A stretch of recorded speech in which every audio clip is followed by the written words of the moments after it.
ఓం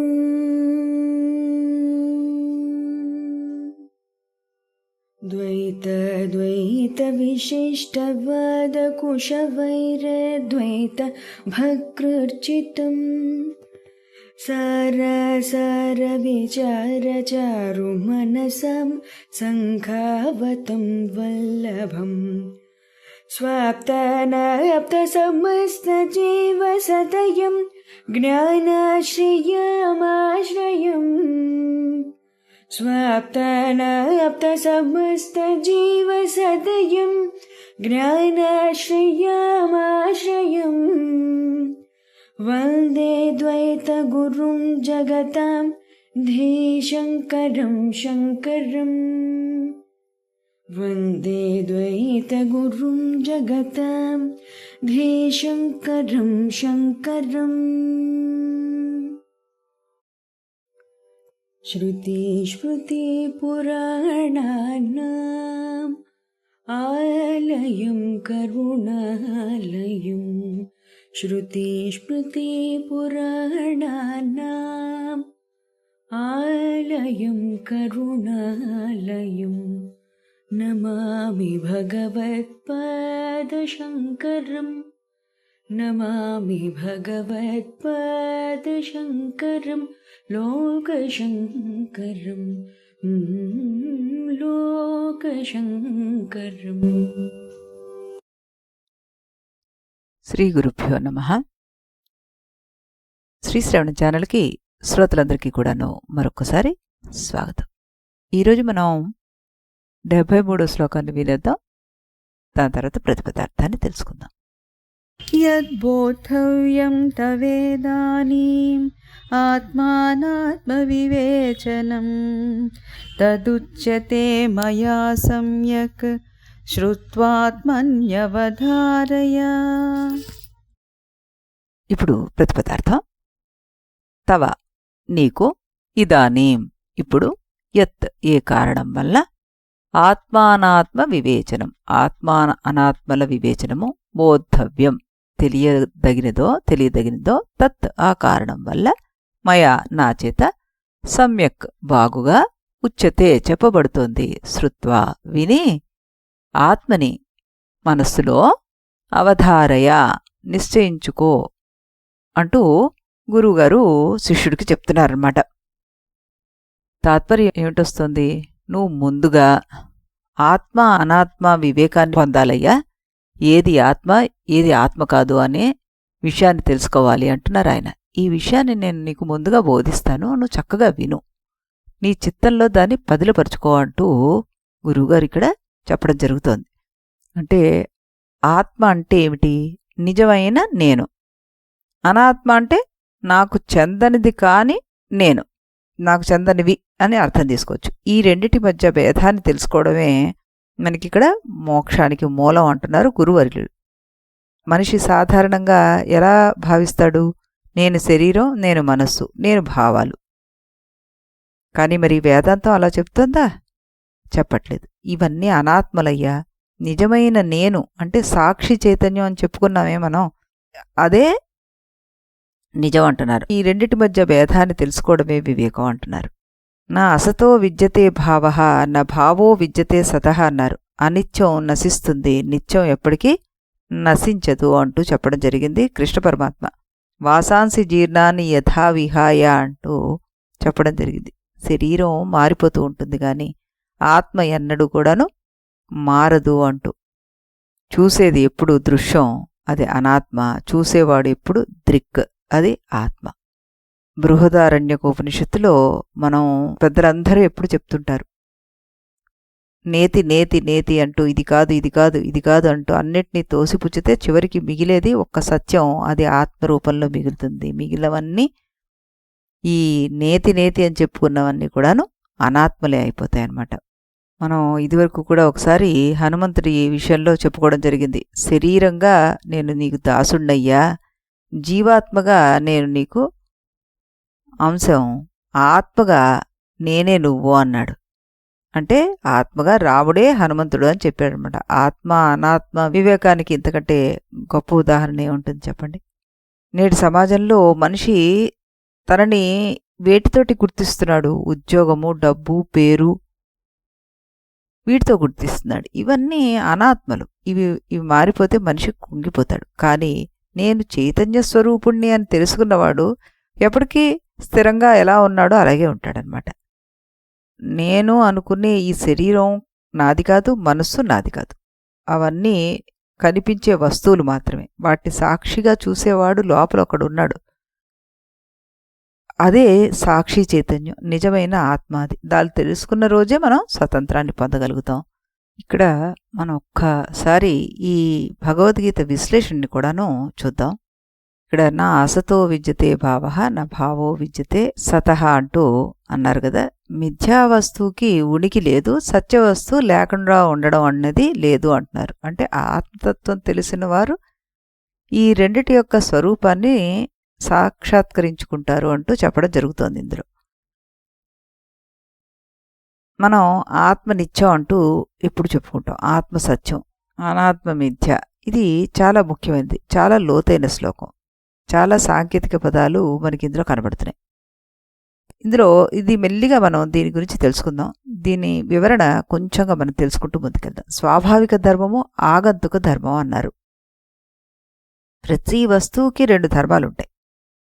అవి దాని సహజంగా వచ్చే ధర్మము, ఒకటి ఆగంతుక ధర్మం అనమాట. ఆగంతుక ధర్మం అంటే ఏమిటి అంటే అరువు తెచ్చుకున్న ధర్మం. స్వరూప ధర్మం ఎప్పుడూ ఉంటుంది, కానీ అరువు తెచ్చుకున్నది ఎల్లకాలం ఉండదన్నమాట. దానికి మనం ఎప్పుడూ చెప్పుకుంటుంటాం. ఉదాహరణగా ఒక గిన్నెలో నీరు పోసి స్టవ్ మీద పెట్టి స్టవ్ వెలిగిస్తే ఆ మండుతున్న అగ్ని వల్ల కొంచెంసేపటికి ఆ గిన్నె వేడెక్కుతుంది, నీరు కూడా వేడెక్కుతుంది. ఆ మసులుతున్న నీటిలో మనం ఏదైనా కూర వేస్తే అది బాగా ఉడుకుతుంది. అది ఆ సమయంలో వేడిగా ఉంటుంది. దాన్ని కింద పెట్టేస్తే కొంతసేపటికి గిన్నె, నీళ్లు, లోపల ఉన్న పదార్థం అన్నీ కూడాను చల్లగా అయిపోతాయి. అంటే దానికి స్వతహా వచ్చిన గుణం కాదది. అది కిందకి తీయగానే, అగ్ని మించి తీయగానే చల్లగా అయిపోయింది. మరి అగ్ని అలాగా పక్కన పెట్టినా ఎక్కడ పెట్టినా కూడాను దాని తత్వాన్ని వదిలేస్తుందా? వదిలేదుగా. ఆ అగ్నితత్వమే దాని నిజమైన స్వభావం అన్నమాట. అంటే ప్రకృతి సూత్రాన్ని మనం ఇక్కడ అర్థం చేసుకోవాలి. ఏదైనా లక్షణం, ఆగంతుక లక్షణం ఏదైతే ఉంటుందో అది అరువు తెచ్చుకున్న లక్షణం అని ముందే మనం తెలుసుకున్నాం. కాబట్టి అరువు తెచ్చుకున్నది ఎప్పటికీ కూడాను శాశ్వతం కాదని తెలుసుకోవాలి. కొత్తగా వచ్చేవి నిలవదు, నాశనానికి గురైపోతాయి. ఆగమస్యాత్ అపాయి అన్నారు. వచ్చేది వెళ్ళిపోతుంది అంటూ. స్వాభావికంగా ఉండే ధర్మం మాత్రం ఎప్పటికీ అలాగే ఉంటుంది. ఈ స్వాభావిక ధర్మ నా ఆగచ్చతి నా గచ్చతి. ఏదైతే స్వాభావికం అది దానికి అసలు రాకపోకలు అనేవే ఉండవు అనేది మనం దీని ద్వారా తెలుసుకున్నాం. అయితే అనాత్మ మిథ్య అన్నారు. ఇప్పుడు జగత్తులో ఏదైనా నాశనమయ్యే వస్తువును మనం కనుక తీసుకుంటే, ఉదాహరణగా ఆ నాశనమయ్యే వస్తువుకి ఉనికి ఎన్నాళ్ళు ఉంటుంది? కొన్నాళ్ళు ఉంటుంది. ఏదైతే కొన్నాళ్ళు ఉంటుందో అది అశాశ్వతమైన వస్తువు అని మనం అనుకుంటాం. శరీరం అశాశ్వతం అని ఎందుకంటారంటే దానికి పుట్టుక చావుకి మధ్య ఉన్న కాలంలో మాత్రమే అది ఉంటుంది, దానికి ఉనికి ఉంటుంది. పుట్టుక ముందు లేదది మరణించాక కూడాను ఆ శరీరం అనే పదార్థం లేదు. అంటే ఏ అశాశ్వతమైన వస్తువు అయినా సరే కొన్నాళ్లే ఉంటుందన్నమాట. కొన్నాళ్ళు అంటే తయారీ రోజు నుంచి ముగిసే రోజు దాకా మనం చదువుతుంటాం కదా లేబుల్స్ మీద ఎక్స్పైరీ డేట్ అంటూ. ఆ రకంగా అనిత్యమైన వస్తువులన్నిటికీ ఉనికి కొన్నాళ్ళు ఉంటుంది. ఇప్పుడు ఈ సూత్రాన్ని మనం చూద్దాం. అశాశ్వతమైన వస్తువులకి ఇప్పుడు ఉనికి ఆగంతుకమా స్వాభావికమా? స్వాభావికమైతే అగ్ని ఎప్పుడు వేడిగా ఉన్నట్టు వాటికి ఉనికి ఎప్పుడు ఉండాలి. అవి కొన్నాళ్ళు ఉంటాయన్న విషయం, వాటి ఉనికి స్వాభావికం కాదు, ఆగంతుకం అని చెప్తోంది. దీన్ని బట్టి మనం తెలుసుకోవాల్సిన విషయం ఏంటంటే అనిత్యమైన వస్తువులకు స్వతంత్రంగా ఉనికి అనేది లేదు. అందం మేకప్ ఉన్నంతవరకే, మేకప్ పోయిన మరుక్షణం అందం మటుమాయం. సహజ సౌందర్యం శాశ్వతంగా ఉంటుంది. ప్రకృతి ఒడిలో పెరిగిన శకుంతల అందం సహజ సౌందర్యం. మురికి నీటిలో ఉన్నా కూడాను సహజ సౌందర్యంతో మెలిసిపోతుంది కలువ పువ్వు. అశాశ్వతమైన వస్తువులకు సహజంగా ఉనికి లేదు, అరువు తెచ్చుకున్న ఉనికి మాత్రమే ఉందంటూ మనం చూసాం. కాబట్టి దాన్నే మనం మిథ్య అంటున్నాం అన్నమాట. చివరికి ఇక్కడ మనం చెప్పుకోవాల్సిందేంటి? స్వాభావికమైన ఉనికి ఉన్నది సత్యము, అప్పు తెచ్చుకున్నది ఏదైతే ఉందో అది మిథ్య అంటూ చెప్పడం జరిగింది. ఇప్పుడు కుండ, మట్టి ఉదాహరణ మనం చూసామనుకోండి. మట్టి నుంచి కొండ వస్తుంది, కొండకి ఉనికి ఏర్పడింది. కొన్ని రోజులు ఉంది, ఆ కుండ పగిలిపోయింది. అంటే కుండ ఉనికిని కోల్పోయింది కానీ మట్టి ఉనికిని కోల్పోయిందా? కోల్పోలేదు. అంటే మట్టి అక్కడ సత్యము, స్వాభావిక స్థితి. కుండ షేప్ ఏదైతే తెచ్చుకుందో అది ఆగంతుకము, మిథ్య అన్నమాట. అంటే మట్టి సత్యము, కుండ మిథ్య అయింది. ఇంత వేదాంతం అంటే సత్యము మిథ్యల్ని అర్థం చేసుకోవడంలో ఉంది. స్వామీజీ చెప్తుంటారు మనకి ఎప్పుడు, ఎవరో వేదాంతం ఎన్ని సంవత్సరాల్లో నేర్చుకున్నాక స్వామీజీ దగ్గరికి వచ్చి చెప్తారట, స్వామీజీ నాకు వేదాంతం అంతా బాగా అర్థమైంది కానీ 2 విషయాలు మాత్రం అర్థం కాలేదండి. ఒకటి సత్యం, మిథ్య, ఈ 2 అర్థం కాలేదన్నారంట. మొత్తం విన్న తర్వాత వేదాంతం మొత్తం కూడాను సత్యం మిథ్యల మీదే జరిగింది కదా పాపం. ఆ మహానుభావుడికి ఈ రకమైన ప్రశ్నతోటి మిగిలిపోయాడు. ఆత్మసత్యం, అనాత్మ మిథ్య, ఓం తత్సత్. వేదాంతం అయిపోయింది. టన్నుల కొద్దీ పుస్తకాలు చదివినా చెప్పేది ఒకటే, ఏంటి? ఆత్మసత్యము, అనాత్మ మిథ్య. అసతః భావః న విద్యతే. భావః అంటే స్వాభావికమైన ఉనికి, అంటే సహజమైన ఉనికి. న విద్యతే లేదు, సహజమైన ఉనికి లేదు. ఏమిటిది? అసతః. దేనికి దేనికి లేదు సహజమైన ఉనికి అంటే? అసతః అనిత్యమైన దానికి లేదా మిథ్యా వస్తువుకి సహజమైన ఉనికి లేదు అంటూ చెప్పడం జరుగుతుంది ఇక్కడ. సతః అభావః న విద్యతే. అభావః అంటే ఉనికి లేకపోవడము లేదా నాశనం. ఉనికి లేకపోవడము న విద్యతే అన్నారు. ఉనికి లేకపోవడం అనేది లేదు అని. అంటే దేనికి? సతః సత్యానికి. సహజమైన ఉనికి ఉన్నదానికి స్వాభావికమైన ఉనికి లేకపోవడం లేదు అంటే స్వాభావికమైన ఉనికి ఉంది అని చెప్పడం అక్కడ. మనం ఉదాహరణ తీసుకుంటే మట్టికి స్వాభావికమైన ఉనికి ఉంది. కుండ పుట్టకముందు పగిలిపోయాక కూడా దానికి ఉనికి ఉంది కాబట్టే నిత్య వస్తువుకి ఉనికి లేకపోవడం లేదు, అనిత్య వస్తువుకి సహజమైన ఉనికి లేదు. ఇది పండితులు, తత్వదర్శులు దీన్ని ఈ రకంగా చక్కగా అర్థం చేసుకుంటారు. నిస్సందేహంగా వాళ్ళు స్వీకరిస్తారనమాట దీన్ని. అంతః అంటే వాస్తవ స్వరూపానివి. దేని వాస్తవ స్వరూపాలు? అనయోహ ఉభయోహ అపి అన్నారు ఆయన. అంటే సత్యము మిథ్యా వస్తువుల రెండిటి జ్ఞానం మాత్రమే సత్యము మిథ్యల యొక్క వాస్తవ స్వరూపాల్ని అర్థం చేసుకోగలుగుతాడు. మట్టి సత్యం, కొండ మిథ్య, ఆత్మసత్యం, అనాత్మ మిథ్య అనే అర్థం అక్కడ చేసుకోగలుగుతాడు ఆ జ్ఞాని అని. మనకి సున్నితమైన మనస్సు ఉంటే మనం అర్థం చేసుకుంటాం వేరే వాళ్ళని. బాహ్య ప్రపంచం ఎందుకు మనతో సున్నితంగా ప్రవర్తిస్తుంది చెప్పండి? అది మనల్ని విమర్శించవచ్చు, తిట్టచ్చు, మెచ్చుకోవచ్చు, పుకార్లు పుట్టించవచ్చు. ఇవన్నీ మనస్సుని కలత చేస్తాయి. అందువల్ల అనాత్మ స్వరూపం గురించి అర్థం చేసుకుంటే అనాత్మ మార్పు చెందితే బాధపడకండి. మన మనసు మారినట్టే తక్కిన వారి మనసు కూడా మారుతుంది. ఒకప్పుడు మనల్ని ఎంతో ఇష్టపడ్డవారు ఇప్పుడు బాధించవచ్చు కూడా.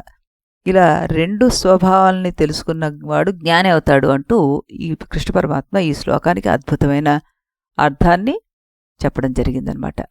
చాలా చక్కటి శ్లోకాలు మనం వింటున్నాం. ఆ భగవంతుడు మనని ఉద్ధరించడానికి ఇచ్చినటువంటి ఈ జ్ఞానాన్ని మనం ఆయన చెప్పిన విధంగా శ్రవణ మనన నిధిధ్యాసల ద్వారా పెంపొందించుకోవాలని ఆశిస్తూ రేపటి కోసం ఎదురుచూస్తూ స్వస్తి.